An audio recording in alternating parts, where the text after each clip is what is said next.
Part 2 of the Teachings for the New Golden Age by beloved Ascended Master Kuthumi.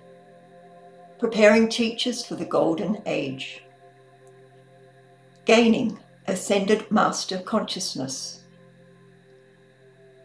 The transference of consciousness from one mind to another is known as education. The full, revealed truth remains ever present in the universal mind of God, but the individualized intelligence of each of God's children must reach into this great mind and incorporate into his own consciousness as much of the great all-truth as he has the capacity to absorb and realize. Every man dips into the well of knowledge with his own cup of receptivity and benefits by his capacity to receive. It is a spiritual communion. The teacher is one whose cup has grown through many trips to the well, and he gives of its brimming essence to those not yet able to reach the cosmic brim. Even in elementary courses of education, the teacher first fills his consciousness and then gently holds his cup of knowledge that the pupil might sip of its sweetness, become enamoured of its essence, and return again to the teacher's font until, perhaps, they are among the very few who will join the teacher at the cosmic well. Those who will not drink are never increased in worth. Blessed be those who stir the spiritual hunger, and blessed be those who feed the hungry. The development of any faculty is relative. The report of any one of the senses is only as accurate as the sensitivity of the instrument.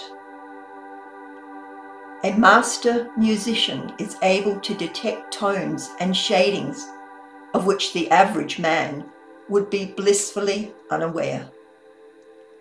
So also, when the mystical power of vision exalts the consciousness of the neophyte, his description of the celestial sights he has witnessed is a partial truth.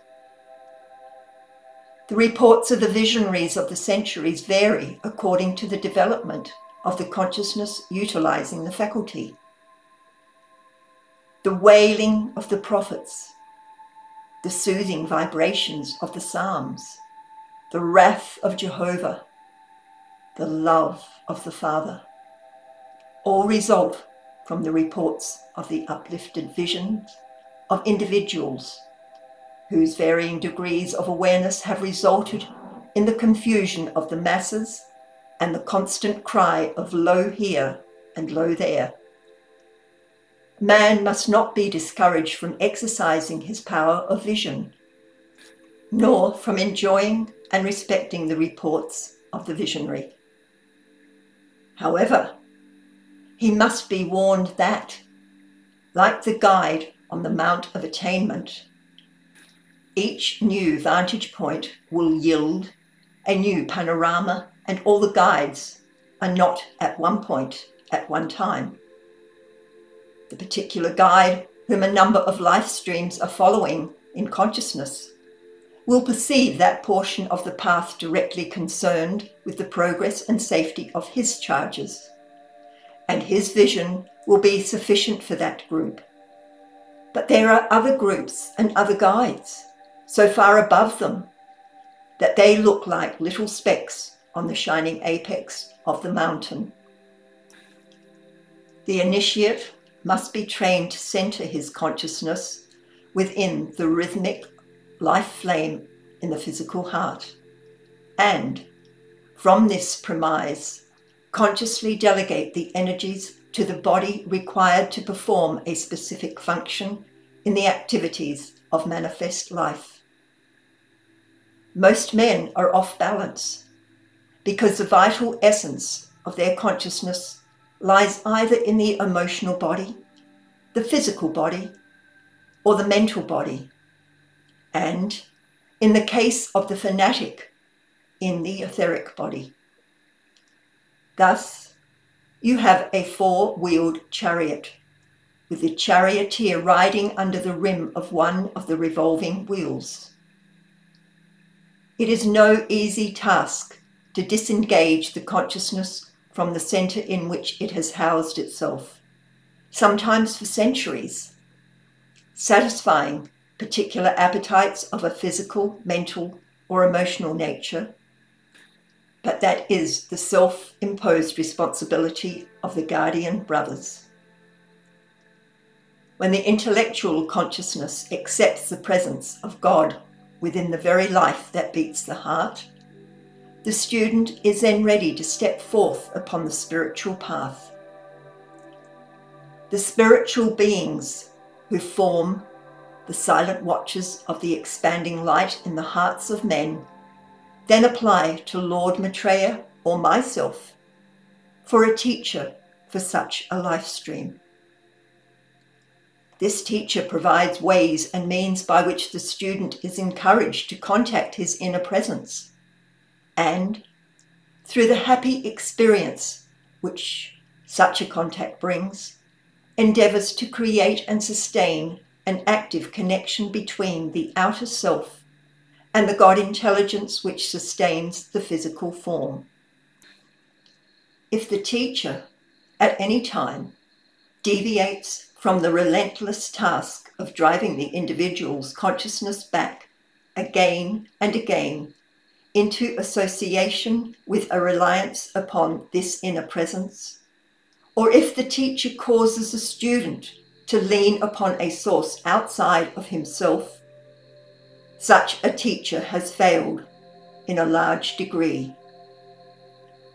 All spiritual growth is a process of realizing and becoming the fullness of this inner presence. You are just beginning to taste the exhilaration that comes when the life stream finds that there are no bounds of limitation to consciousness, and that the self-conscious identity of every life stream can enter each realm at will through the open door of his attention.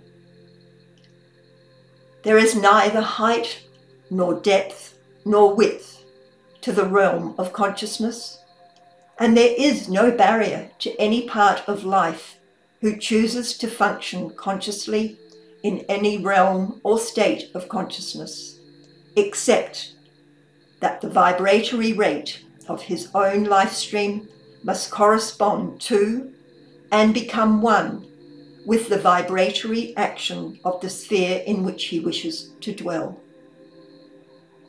Through the process of thought and feeling, man determines consciously his vibratory action, and he lives, moves, and has his being in the state or realm of consciousness which corresponds in vibratory action to his own.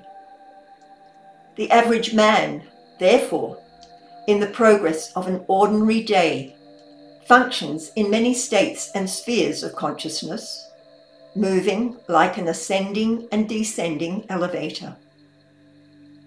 The law of being is that the vibratory action of the rate of the energy waves released by the life stream determines the state of consciousness in which the said life stream dwells.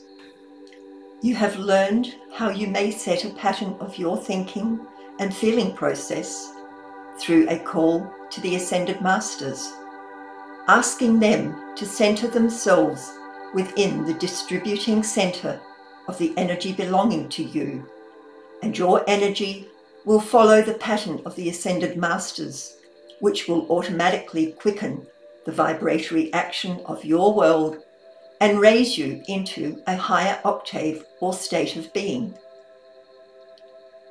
You can only be drawn from the Ascended Master's octave through a voluntary or involuntary change in the vibratory action of your being, which acts like the electric button on the elevator and immediately brings you into a realm of being corresponding to your thought and feeling.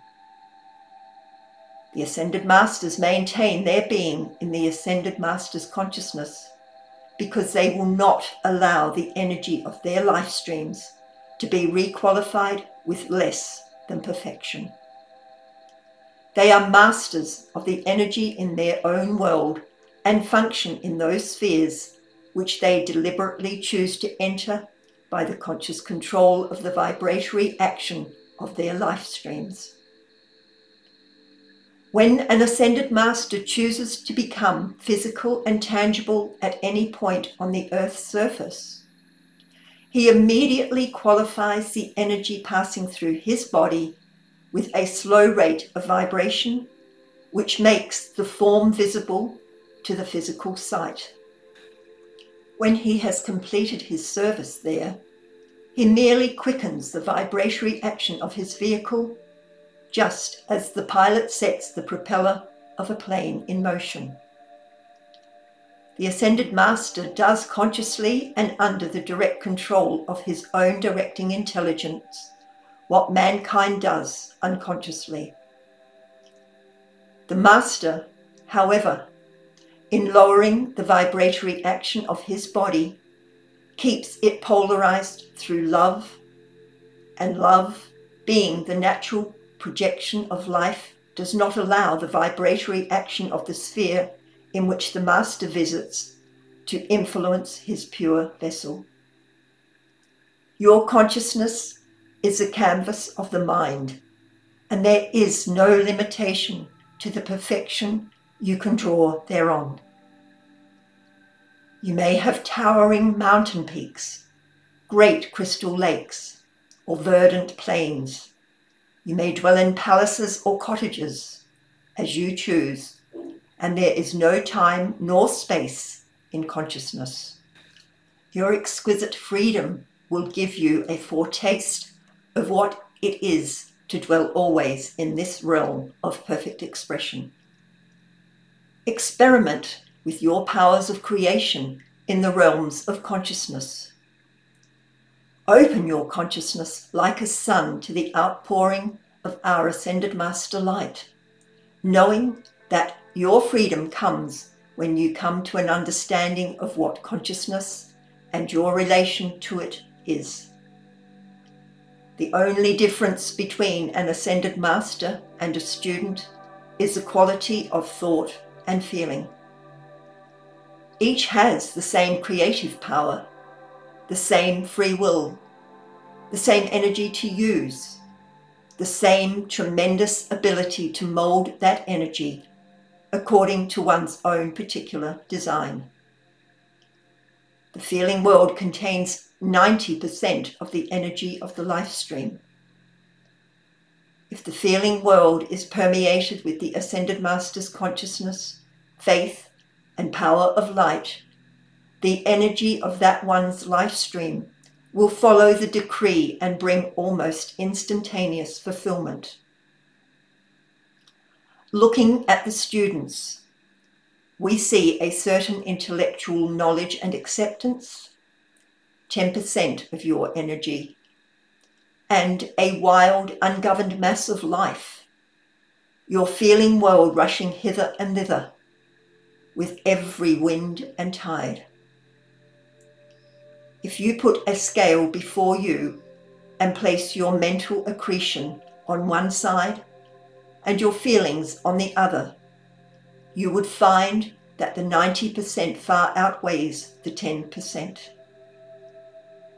To become a master, you must control the energy in your own world, no matter what the pressure may be from the appearance world. This can be done only through the drawing of the peace and virtue from above and making your feeling world a calm sea upon which your vessel rides serene. Feelings are living entities and cannot be handled by mental force.